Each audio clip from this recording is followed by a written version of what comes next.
Hello students, welcome to the virtual Science 10 classroom. Today we are going to talk about nuclear reactors, specifically a nuclear power plant, like the one we have in Ontario, which is called the CANDU reactor.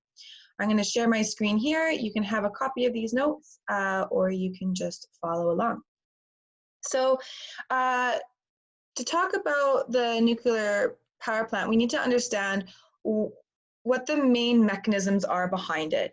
And basically the nuclear power plant undergoes nuclear fission, breaking apart unstable atoms like uranium, and that releases a lot of energy, especially in the form of heat. Now this heat, in this particular one that I'm going to use as an example, will heat up water, which will create steam. The steam will then cause the turbine to turn. As soon as we get any kind of turning, we can generate electrical power, kind of like the little hamster in the wheel running on it, creating and generating electrical power. Same idea as the wheels in the water, where the water comes down from a waterfall and turns the big wheels, generating power. Same thing with windmills being turned around. Pretty much every single form of energy we harness in order to collect electrical energy will have something turning, because there's power in that movement. There's power in that kinetic energy, that ability to do work. The only exception for that is the energy we get from sunlight, which we use solar panels to collect. So that's kind of the exception to the rule. So looking at this lovely diagram here, I'm going to hopefully not make it too messy and not go too off my script here. But here, right, this part right here is basically ground zero for your nuclear power plant. This overarching structure, A, is the containment structure. It's the containment vessel. And it's layers of thick lead and steel and concrete. And this is going to prevent radiation from leaking out. We're actually going to watch a documentary about Chernobyl and what happens when that gets cracked. Basically, very bad things happen. Okay. But its intent of this containment vessel is to protect the environment from the radioactive leaking. Okay. So if we go right on to the inside, right here, looking at B, this is your the core of the reactor, and it has a bunch of coolant mixed into it, where the fuel and control rods are located. The fuel rods are drawn in red, so you'll see the fuel rods in red there. I'm not going to circle them because it'll just get too messy. And the control rods are in blue. Moving the control rods will regulate the rate of the nuclear reaction. So it's mostly machine operated and controlled, and very automated, but that's how they control whether there's lots of reaction going on or stopping the reaction from going on. And these reactors, these automated things, are actually generally heat activated. So when it gets too hot, it'll slow the reaction down. Submerging the control rods shuts down the power plant completely. So it's kind of a safety measure that's put in place so if it gets way too hot, you don't need someone there to press a little red button. The control rods go in and it shuts it down. Okay, so the blue pipe on the left, you see it right here. I'm going to move to my highlighter.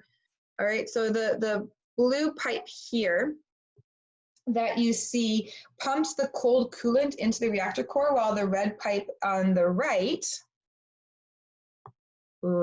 here, draws the hot coolant into the steam generator. Okay, so it's going to take, so the cool water goes in and the hot water comes out. And that's really important because when it comes out in that red one that I highlighted, it's going to put it into the steam generator. So this blue water that's kind of drawn in here, that's going to get heated up by that red rod.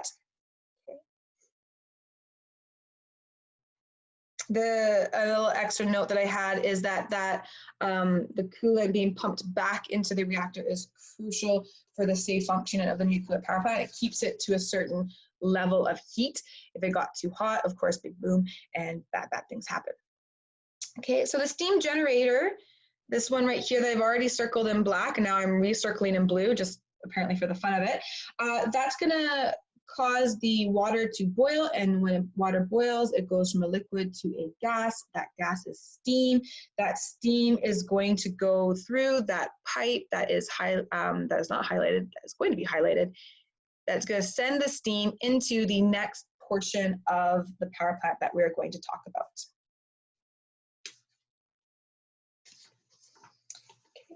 This steam, it's got heat, it's got energy, it's going to cause this turbine to spin. It's going to spin the turbine.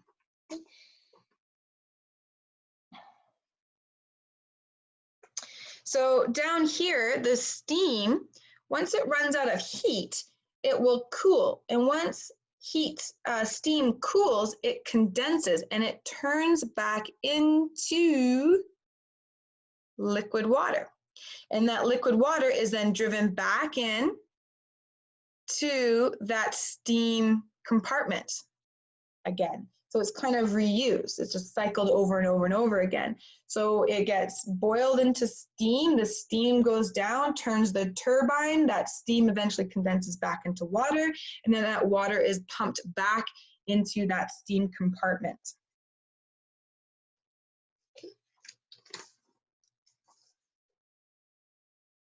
I already kind of said that stuff.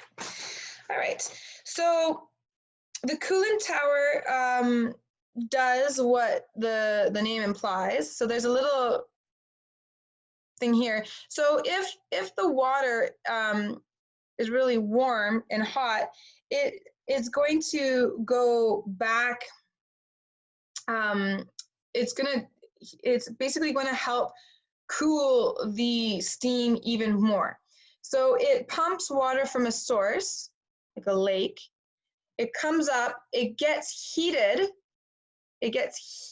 by the steam without actually interacting with the steam through the pipe. It gets heated up, so that draws the heat out of the steam and into the water that's in that pipe. That hot water will then go to this structure J, which is the coolant tower, and that hot water will basically be released as clean steam through the coolant tower. Now I've kind of made a mess of everything over here, so let's just kind of redraw that again. So when I said the steam here, after it turns the turbine, it's going to cool down automatically, but what's also aiding it in cooling down is this cooling pipe that comes from the lake drawing cool water in. That cool water will help the energy transfer from the hot steam into the water in the pipe, and then that water gets sent off into the coolant tower to release clean steam into the environment. And the steam that was here, that was really, really hot and cooled down, will again, as I said before, condense into water, and then that water will be pumped back into that steam compartment. So lots of little nifty segments to this, okay? So the other part that I didn't talk about is after this, I'm just gonna undo all my scribbles. So after this steam turns the turbine, I'm gonna recircle it, that turbine spins and generates electrical power. And that electrical power gets stored as energy in a generator. It kind of fuels that generator, and that generator transforms the energy of the movement into electrical energy that will eventually get sent out to the power grid for our communities. And that's pretty much the basics on how a nuclear power plant works. I hope you enjoy the next video that we're going to watch. And if you have any questions, again, please let me know. And I hope you guys are all doing well.